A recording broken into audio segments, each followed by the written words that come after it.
അതിന്റെ ഒരു ക്ഷീണം അറിയില്ല.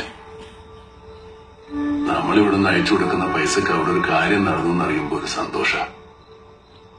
ഞങ്ങള് പലരും മനസ്സ് നാട്ടിൽ വെച്ചിട്ട് ശരീരം മാത്രമേ ഇങ്ങോട്ട് കൊണ്ടുവരുള്ളൂ.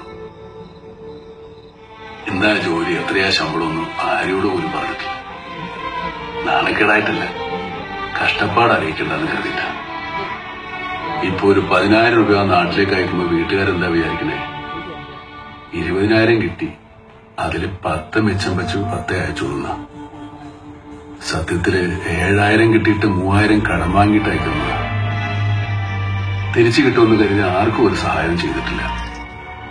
തിരിച്ചു കിട്ടുമെന്ന് കരുതി കൊടുക്കുന്നത് സ്നേഹമല്ല, കടം കൊടുക്കല.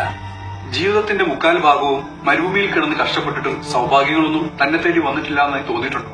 ജന്മം കൊണ്ട് തന്നെ ദൈവം നമുക്ക് നൽകുന്ന ഒരുപാട് സൗഭാഗ്യങ്ങളുണ്ട്. സ്നേഹമുള്ള ഒരമ്മയുടെ മകനായിട്ട് ജനിക്കുക, സഹോദരന്മാര്, അവരുടെ മക്കള്, നമ്മളെ മനസ്സിലാക്കുന്ന ഒരു ഭാര്യ, ജീവിതകാലം മുഴുവൻ കൂടെ നിൽക്കുന്ന ഒരു ചങ്ങാതി. അതൊക്കെ ഓർക്കുമ്പോ ഞാൻ ഒരുപാട് സമ്പന്നനാണ്. ഒരുപാട്.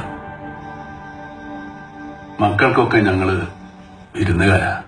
വല്ലപ്പോഴും ഒക്കെ അവർക്ക് സമ്മാനങ്ങളുമായിട്ട് വരുന്ന വിരുന്നുകാർ.